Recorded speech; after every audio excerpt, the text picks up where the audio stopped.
I love what-if situations because they force you to be creative and see things from a fresh perspective. So when someone recently approached me saying, "Excuse me, but I need to become fluent at speaking Japanese in 6 months. What should I do?" my initial response was... And after this exchange, I couldn't help but think, what if that person had actually said, "Excuse me, I need to become fluent at speaking Japanese in 6 months. And you've got 10 minutes to tell me what I need to do." Alright, no problem. And the more I thought about the whole speaking Japanese fluently in 6 months thing, the more I realised it is actually technically possible, with a good strategy, with a good plan. Now granted, it took me longer than 6 months, but this is because, like most learners, I had no idea where to begin or what to do. Now I've been fortunate to come a long way since then, culminating last year in taking part in a regional Japanese speech contest, somehow winning, and ending up in the local newspaper looking like some kind of slightly overweight, disappointing villain. So if you have half a year to spare, or you're learning Japanese from a beginner to an intermediate level, here are 6 important points for making fluency in 6 months a reality. Or if you do lack the time, at the very least in under a year. So in the aim of not being shot in this bizarre, poorly conceived, hypothetical situation, here is a 6-step strategy for success in speaking Japanese fluently in 6 months. God, I love alliteration. So the first thing you need to become fluent at speaking Japanese is the core vocabulary and grammar. But how much is this? Well, probably not as much as you think. I discovered this when I came to Japan and befriended someone who is very much fluent in conversation, but knew surprisingly little Japanese. I won't reveal his name or face, suffice to say, his greatest quality is that he's from Canada, and so for the rest of this audio-visual experience, we'll be referring to him as Canadian Guy.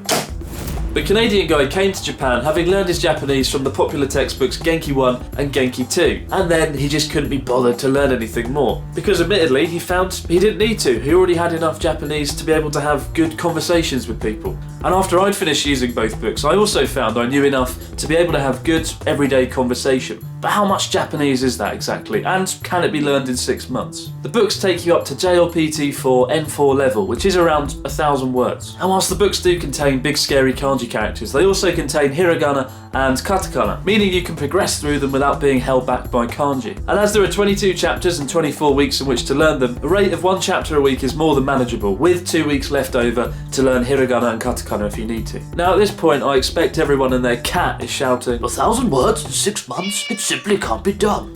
To which I say, let's be ruthless and say we have 1,500 words to learn in 5 months, because we want to use the 6th month to review the things we've learned and enjoy muffins. Oh. Basic math tells us that comes to a staggering 10 words a day. But if, like me, you have trouble remembering vocabulary, use a memorization website like Memrise, where you can learn new vocabulary daily, and you'll find that it makes this 6-month target disgustingly achievable. Fluency with just 1,000 words? Nonsense. But it's important to remember that the 1,000 most commonly used Japanese words represent 70% of the everyday spoken language, because the words are used that frequently. Of course, simply just by knowing them won't make you fluent. That's what the other 5 tips are for. But you can't go anywhere without the essentials, so make sure you learn them, and learn them well. Now,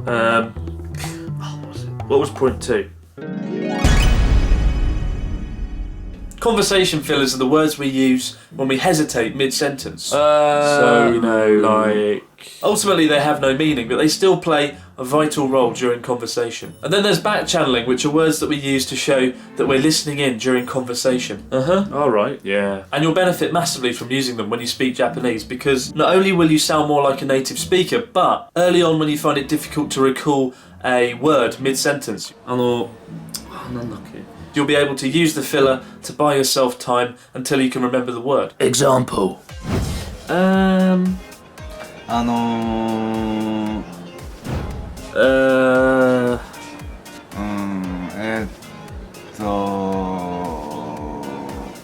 Yeah, right, yeah. あ、そうだね。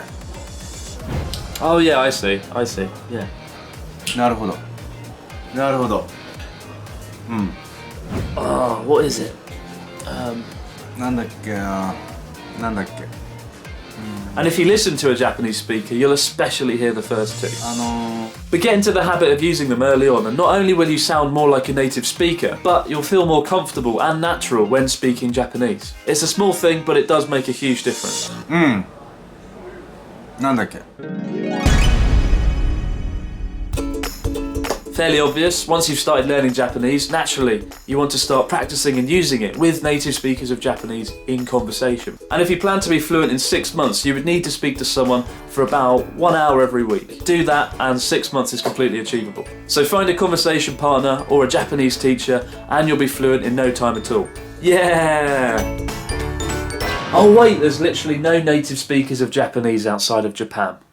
Okay, I exaggerate, but it's true. If you live outside Japan, there is a noticeable absence of Japanese people to actually speak with. In fact, in the past 2 years, I've had more messages from people about this problem than anything else. And I can empathise. In the 22 years that I lived in rural London, I met 2 Japanese people. And that was in London, one of the biggest cities in the entire fucking solar system. But you and I are very lucky because we have something that I like to call the internet. We don't need to let silly things like time and space get in our way because there are already tons of awesome Japanese people online who will have conversation with you or teach you Japanese. And for me, the best place to meet them is italki, a website where you can not only find Japanese conversation partners freely, but also find native speakers who can become your personal tutor over the internet. And in fact, despite living in Japan, even I use online tutors, as it's more convenient than driving for half an hour to the local community centre, sitting in a group waiting for my turn while people practice the phrase "Kore wa pen desu." I can have my class anywhere I want, sitting there, eating the chocolate, talking one-on-one to a personal tutor over Skype. And unlike having a regular tutor, which costs literally billions of dollars, having an online teacher is actually affordable enough to use weekly. Now, because I live in Japan, I can practice conversation with friends. But honestly, it's still no substitute for having an experienced teacher who can check your pronunciation, correct your mistakes, and explain sentence structures that literally make no sense. So not only is the future already here, but it turns out it's more convenient, more flexible, and actually affordable. Unlike the chocolate, which feels like the posh kid standing in the corner of the room boastfully claiming that it comes from bean to bar. Bean to bar, look at that, bean to bar. What, unlike normal chocolate, which merely goes from bean to disillusionment? You bastard. So definitely check out italki at the link below, and if you do, having messaged the guys there, they were kind enough to donate vouchers to anyone watching this video, which is pretty good as it's something useful you can actually use. Visit the link below, sign up for free, and if you decide to book a tutor before April 30th, you'll get another lesson for free. Finally, the Abroad in Japan channel has been nice. Oh, and to those people that often ask me, Can't I just practice conversation by speaking Japanese into Google Translate? get out, just go. This next tip genuinely changed my Japanese speaking life. When you start learning Japanese, and indeed long after you've started learning Japanese, you'll often find yourself not knowing a word or how to say something a ridiculous amount of the time. And nothing kills the conversation and demotivates you more than when this happens. But the solution is simple. You need to learn 10,000 words and 2,200 kanji characters. And you should finish just in time to be dead. Or you can learn how to overcome mental blocks and explain things you don't know using the basic grammar you've already learned. Duh. Because the key to fluency is to think in Japanese and to work around these problems like you would in your native language. But you can do the exact same thing in Japanese at a fairly early stage, having learned something called nominalization and using concept words like mono, koto, jotai and toporo. I first learned this from Canadian guy, because he always appeared fluent in conversation despite his limited knowledge. And it turned out he was just confident in using explanatory phrases to get around difficult situations. But let's have some examples. Say I'm having a really bad day. 今日何してたの？今日の朝さ、家賃を払わなきゃいけなかったから、部屋を貸してくれる人はなんていう？それって大家さんでしょ。あ、うん。おやさんに会いに行ったんだ。その後さ、コンビニに行って新しいものを着るものなんだっけ？ハサミ、シザーズ。